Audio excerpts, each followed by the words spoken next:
Ouça o Agro, Gestão e Mercado, com Amanda Rosa, um podcast do Sistema CNA-Senar. Olá, sejam bem-vindos ao Ouço Agro, Gestão e Mercado, podcast do Sistema CNA-Senar. Eu sou Amanda Rosa, assessora técnica da CNA, e hoje estou aqui com José Henrique, assessor técnico de assuntos fundiários da CNA, para falar sobre o marco temporal. Bem-vindo, José. Olá, Amanda, é um prazer estar aqui com vocês. Hoje a gente vai falar sobre o marco temporal das terras indígenas, né? Recentemente a gente teve uma sessão de vetos no Congresso Nacional, em que alguns vetos foram mantidos e muitos vetos foram derrubados. Então tivemos muitas atualizações sobre esse caso. José, será que você pode contar um pouco da história do marco temporal, apesar do produtor já estar inteirado, e colocar a gente no presente? Ok, Amanda. Não, é um prazer estar aqui. Então, a questão do marco temporal, ele já vem sendo discutida, ela é uma lei de 2007, na verdade, que é o PL 490, e ele já vem sendo discutido esse tempo todo na Câmara. A gente conseguiu agora, né, esse ano, a aprovação na Câmara, e aí também conseguimos a aprovação no Senado Federal, né? Foi para a sanção presidencial e houve os vetos, esses vetos que você falou aí. Só que esse tema do marco temporal já vem sendo discutido desde o passado lá no STF. Então, naquele caso da demarcação da terra indígena Raposa Serra do Sol, em Roraima, que o STF demarcou a terra, mas por maneira ele colocou algumas condicionantes, que a gente chama das 19 salvaguardas ambientais, salvaguardas institucionais. E entre elas teve a do marco temporal, ou seja, para demarcar uma terra como tradicionalmente ocupada por indígenas, eles têm que estar lá presente na área em outubro de 88, que é a data da promulgação da Constituição Federal. Além disso, ou estar lá em outubro de 88, ou ter ocorrido algum conflito que perdure até aquela data de 88. Então ali é demarcado. Caso a comunidade não estiver lá em outubro de 88, poderia ser demarcada a terra indígena, porém teria que pagar a indenização tanto no valor das benfeitorias como no valor da terra nua para o produtor rural que tivesse sua área afetada. Então, basicamente foi isso. O que a gente fez? O que foi feito? A gente pegou aquela decisão lá da Raposa Serra do Sol e colocou no projeto de lei para aumentar a segurança jurídica nas demarcações, tanto para os produtores rurais, tanto para as comunidades indígenas. Então, isso foi feito. Infelizmente, quando foi para a promulgação do presidente da República, houve vetos que realmente deixaram o projeto inócuo, sem sentido. E o que foi feito na sessão anterior, né, nessa sessão dos vetos, foi a derrubada dos vetos. Porém, teve um acordo da manutenção de alguns vetos, que trata da questão do plantio de OGM em terras indígenas. Então, a lei permitia, então foi mantido o veto que proibia, né? A questão também da retomada da área pela União, de uma determinada área indígena pela União, que perdeu seus traços culturais da terra indígena. Então, esse veto também foi mantido, impossibilitando essa retomada para destinação para a reforma agrária, outro programa do governo. E também a questão dos indígenas isolados, ou seja, para não ter nenhum contato com eles, salvo alguma questão necessidade médica. Então, o projeto previa algum contato em casos de utilidade pública, em caso de instalação de alguma rede elétrica e tal, mas agora não pode. Então, esse daí foi um acordo que foi feito, foi mantido esses pontos vetados, mas o resto todo do projeto foi retirado dos vetos, foi derrubado os vetos do presidente da República. Praticamente os vetos que previam o marco temporal, deixava claro a questão do marco temporal, que teria que seguir aquilo. Outro ponto importante, a proibição de área indígena já demarcada, a proibição de ampliação de terra indígena já demarcada. Esse ponto é fundamental porque gera uma extrema segurança jurídica. O produtor que tem uma terra vizinha de uma área indígena e aquela comunidade ficar pedindo o aumento da área, ou a revisão, ou o reestudo daquela área. Então, realmente, também isso foi mantido no projeto, a proibição. Isso está naquelas salvaguardas que eu falei, que foi decidida na terra indígena Raposa Serra do Sol. E a questão principal também para a gente, para o setor, que é a questão da possibilidade de indenização para o produtor rural, tanto no valor das benfeitorias, como no valor da terra nua. Porque nas benfeitorias ele vai receber pela sua curral, pela sua casa, pelas benfeitorias que ele fez lá na propriedade, silo, e o valor da terra nua é o que ele planta na propriedade. Então, dependendo da aptidão, se ele planta uma cultura agrícola, soja, algodão, tal, então vai ter uma avaliação daquilo e ele vai receber se é uma aptidão, se é uma área com aptidão alta de lavoura, se é uma pastagem plantada, se é uma pastagem cultivada, se ele faz pecuária, então tudo vai ter uma avaliação. E ele vai receber a indenização por aquela área. Então, basicamente, esses são os dois pontos principais do projeto, que a gente conseguiu derrubar o veto e manter como era originalmente. Isso é muito bom, é um projeto que dá segurança jurídica ao produtor rural e também dá segurança às comunidades e povos tradicionais, né?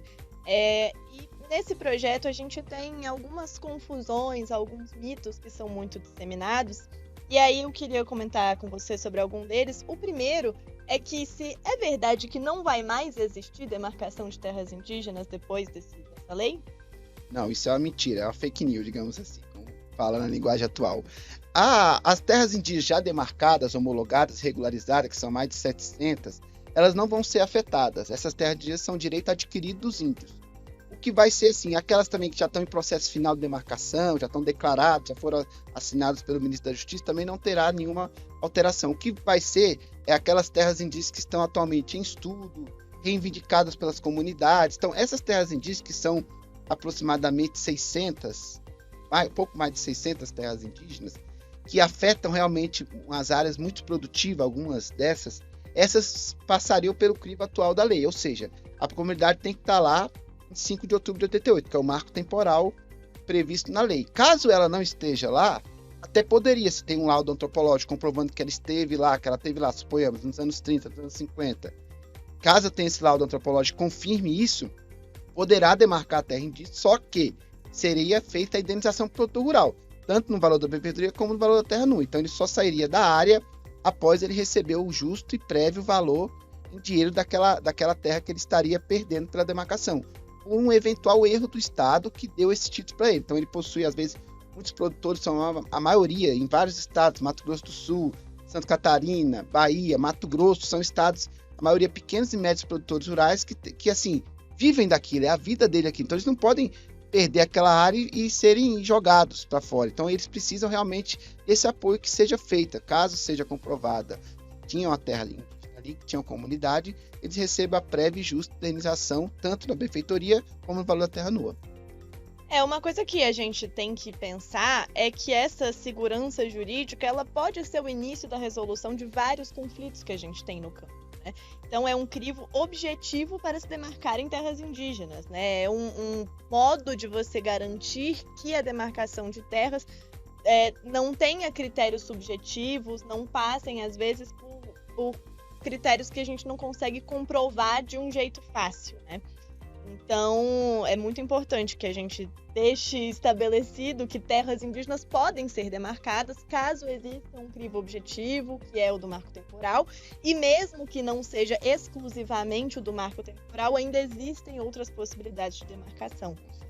E aí uma outra dúvida que surge muito, uma outra informação, é se os índios, as comunidades indígenas que estão nas suas terras, eles podem ser expulsos dos seus territórios? Como é que isso funciona depois da aprovação da lei?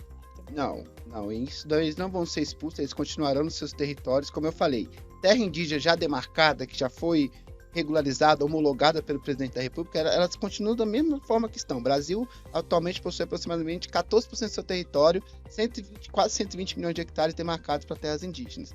A gente está falando aqui daquelas áreas que são reivindicadas, áreas em estudo, que ainda estão em um processo inicial de demarcação, que a gente sabe que tem algumas áreas que já tem, não só estou falando de áreas rurais, que pegam o município e área urbana também. Então isso geraria, além de todo o prejuízo para o produtor rural, um grande custo para o Estado e para a União, que teriam que desapropriar, teriam que indenizar, tanto a área urbana como a área rural. Então a gente está falando dessas pessoas, dessas reivindicações, digamos assim, dessas áreas. Então a lei entraria para essas terras indígenas que estão em processo de demarcação. Com certeza. E também existem algumas linhas que dizem que o marco temporal pode ser considerado inconstitucional. Como que está essa decisão hoje no âmbito do STF, no âmbito do governo brasileiro? Como é que isso funciona? Bom, esse ano também teve o julgamento da questão do marco temporal. Na verdade, o ministro Fachin deu repercussão geral à tese da questão do marco temporal, que ela já tinha sido decidida constitucional em 2009. Então, assim, daquele julgamento da Raposa Serra do Sol, o próprio Supremo definiu a constitucionalidade do marco e a questão das salvaguardas institucionais. São aquelas 19 condicionantes para se demarcar uma terra indígena. Porém, houve essa rediscussão e foi afastada a tese do marco agora esse ano. Porém, por meio dessa lei, o Congresso reafirmou, como o Congresso tem essa competência, reafirmou a questão do marco temporal. Porém, apesar do Supremo ter afastado essa tese, ele preveu a indenização. A indenização para o produtor que teve esse erro cometido pelo Estado, né, de ter recebido um título válido, porém, se a terra vai ser demarcada, ele tem que receber a indenização. Então, o próprio STF reconheceu isso, né, na tese julgada esse ano, e isso está bem sacramentado no projeto de lei. Até porque o produtor rural ele não pode ser responsabilizado por um erro que não foi ele que cometeu, né, na hora de adquirir as suas terras, né?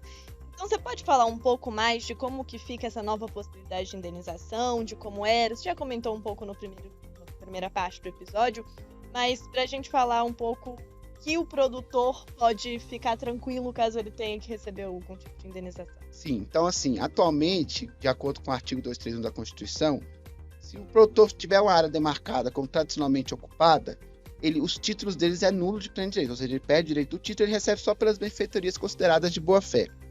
Com a introdução do marco temporal, você vai verificar se realmente a comunidade estava naquele exato momento em outubro de 88.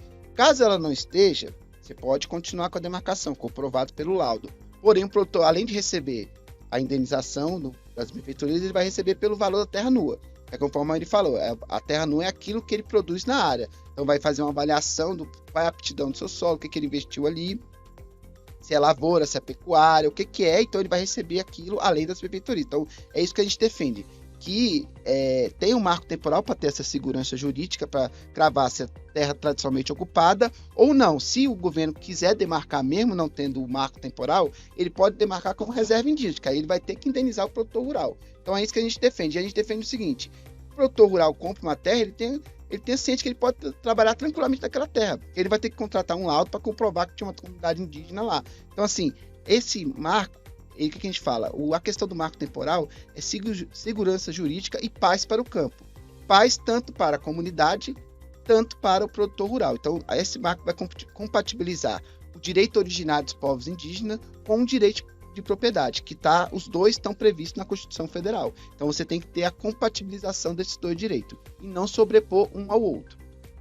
Isso é muito importante quando a gente pensa em soluções de conflitos no campo e temas de regularização fundiária, até para a gente pensar que a regularização fundiária ela anda muito junto com a regularização ambiental, né? Então, além disso, é mais uma garantia de sustentabilidade. Um produtor que tem a sua terra regularizada, que faz algum tipo de produção nessa terra, ele está sujeito às regras do Código Florestal. Então a gente sabe que é uma garantia de que vai ter preservação de floresta, vai ter preservação de biomas, que a produção ela pode ser mais rastreável e que a gente tem bons produtos, né, à disposição dos consumidores, uma garantia de segurança alimentar e ambiental.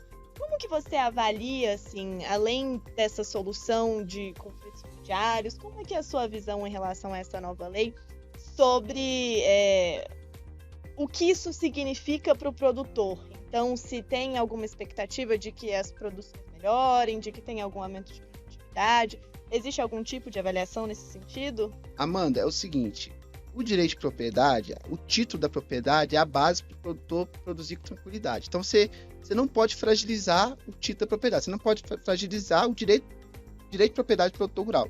Então, ele tendo seu título garantido, resguardado, ele vai ter facilidades para tudo. Então, ele vai conseguir ter acesso a crédito, ele vai conseguir fazer seu CAR, fazer sua regularização ambiental, fazer sua regulação fundiária, caso ele não tenha concluído. Então, tudo isso, fazer contrato de compra e venda, porque se você fragilizar, se você falar, mas pode virar, você não vai conseguir ter essa segurança jurídica. Ou seja, os negócios jurídicos vão ser fragilizados. Então, quando a gente fala hoje, questão de due diligence, a questão lá da lei de desmatamento europeia, tudo passa pela segurança jurídica. Se você não der essa segurança jurídica no campo, se você não trazer essa questão, você não vai conseguir andar com as outras questões, que aí você vai ter incentivo para as cadeias produtivas, tem a questão que você falou da parte ambiental, da regularização ambiental. Então, tudo passa pela base de tudo, que é o quê? Você ter o título da propriedade, você ter esse título resguardado. Então, essa lei também traz muito essa questão de você garantir essa segurança jurídica para o produtor rural. Ele tendo seu título, se for comprovado que ali foi uma terra indígena, beleza, ele vai receber aquele título, ele vai ter que ser desapropriado e indenizado por aquele valor daquele título, porque realmente a área é dele, entendeu? Então tem que ter é importante ter essa segurança jurídica. E essa indenização é uma garantia de que o produtor pode se reestabelecer de outra forma, né? Em outro território, em um lugar que ele consiga retomar a sua produção, que muitas vezes a gente sabe que os pequenos e médios produtores produtores, muitas vezes a gente sabe que é um meio de subsistência, de garantia da vida das suas famílias, né? E de produção no campo mesmo, né? Então é muito importante que tenham formas de um produtor que não tiver mais as suas terras, por uma eventualidade, seja indenizado por tudo que ele construiu naqueles ambientes. É importante isso que você falou também, que ele saia da área apenas quando ele receber essa indenização, porque muitas vezes também a terra demarcada, o produtor fica anos para receber, se eu estou falando das benfeitorias, fora o valor da terra nua. Então é importante que dê essa segurança jurídica e não seja restringido o crédito enquanto realmente não finaliza o processo demarcatório. Tudo isso é fundamental, igual você falou. Pelo estudo que a gente fez, a maioria que essas áreas estão afetadas é pequenos e médios produtores. Ou seja, aquilo é a vida deles. Eles vivem, eles precisam da terra para produzir. Então, assim, quando você tira isso dele, por mais que ele seja indenizado, igual você falou, justa, prévia e tudo, aquilo não é a mesma coisa. Então, assim, tem essa questão social forte também. Então, a gente não pode tirar também isso de vista. Logicamente, garantido o direito originário dos povos indígenas, realmente tem aquele direito que eles têm do território deles, né? Mas também tem que ver essa questão social. Então, acho que essa lei compatibiliza essas duas partes. Então, já existe essa previsão de que, caso o produtor rural tenha direito à indenização, ele vai receber antes de ter a sua terra. Isso, na lei. De sair da propriedade. A lei deixa claro que tem que ser prévia e justa a indenização, antes mesmo do todo o processo demarcatório. Bom, então é muito bom que o produtor rural esteja cercado de boas notícias nesse tema e que as comunidades tradicionais também tenham seus direitos mais resguardados. Afinal, a paz no campo, ela não vem de um lado só, né? Os direitos de todas as pessoas têm que estar equacionados. A gente quer que o produtor rural tenha segurança jurídica e que as comunidades tradicionais também tenham seus direitos resguardados, assim como o produtor rural. Tem algum outro comentário que você gostaria de fazer sobre esse tema? Não, Amanda, só queria agradecer, né? Falar que a Comissão Nacional de Assuntos Fundiários da CNA está à disposição, se coloca à disposição. A gente sabe que ainda vai ter muitos desdobramentos futuros desse tema, né? A gente vai ficar acompanhando. Agradecer muito a atuação do nosso presidente, né? O presidente Marcelo Bertoni, também é presidente da FAMASUL, da Federação de Agricultura e Pecuária do Mato Grosso do Sul. Teve uma atuação muito ativa a nível de Congresso. Agradecer muito também a questão dos parlamentares, somente da Frente Parlamentar da Agropecuária, a FPA, também deu apoio muito grande para a gente. Foi uma vitória realmente do setor, teve uma votação expressiva, tanto a nível dos senadores como a nível dos deputados federais, né?